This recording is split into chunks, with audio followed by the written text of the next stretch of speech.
James Hutto interrupted his own murder trial Tuesday morning, angry that Judge Bill Gowan decided against the admissibility of certain evidence. None of that matters.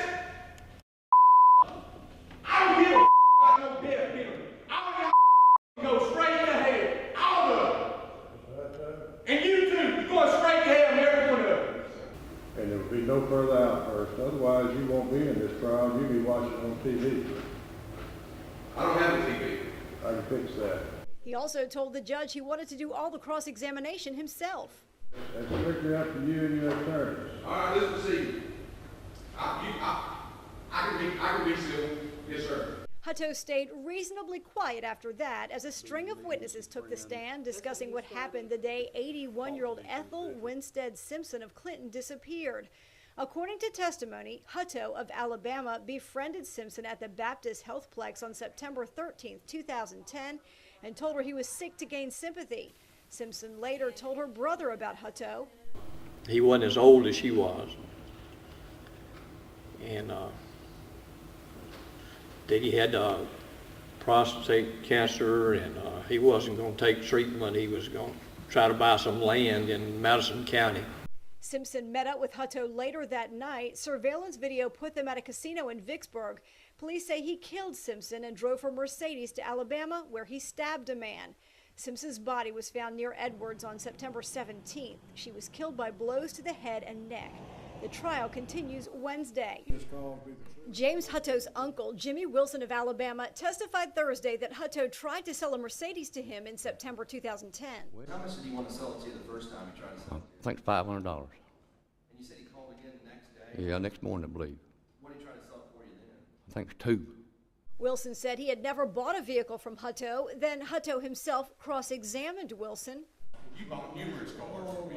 No, I didn't. No, I didn't. Hutto then argued with Judge Bill Gowan over the relevancy of the line of questioning. How long you gonna give me to get proof? I got proof.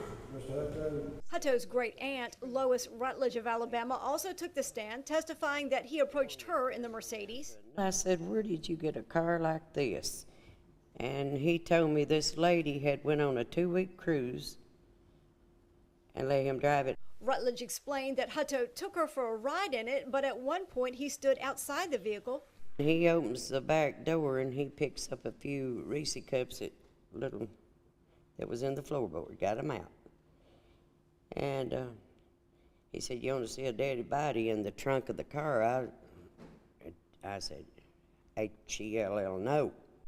Rutledge said she saw duffel bags and a box in the trunk, but did not see a body. Prosecutors will argue the car is the one you see here in this surveillance video from a Vicksburg casino, the car he stole from 81-year-old Ethel Winstead of Clinton after murdering her.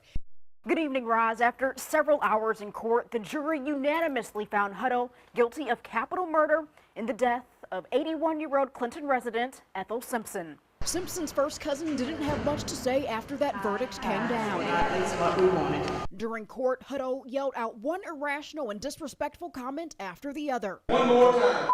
Get me out of here. He's done this throughout the entire trial, and during the prosecution's closing arguments, the now convicted killer didn't hold back. Hutto was dismissed from the courtroom afterwards, but brought back in for the verdict. All 12 jurors found Hutto guilty of killing Ethel Simpson in September of 2010. The evidence, coupled with his behavior, the likely outcome was kind of predictable. According to prosecutors, Simpson felt sorry for Hutto, who told Simpson he had cancer. There's surveillance video of the two at a casino together, and blood from one of Hutto's sandals matching Simpson's DNA. A deacon from Simpson's church had this to say about how Simpson's family feels. I hate to use the word happy, but I think they're satisfied that justice was done, and I think they feel some relief that this portion of the trial is over.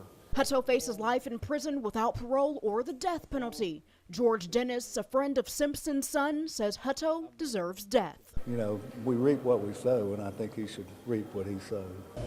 Jurors returned a death sentence verdict faster than the guilty verdict in the penalty phase.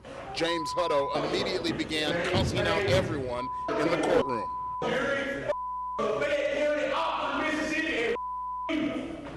That's the first time I've seen someone conduct themselves throughout a trial openly in front of a jury, in front of everyone. I've never seen that conduct before.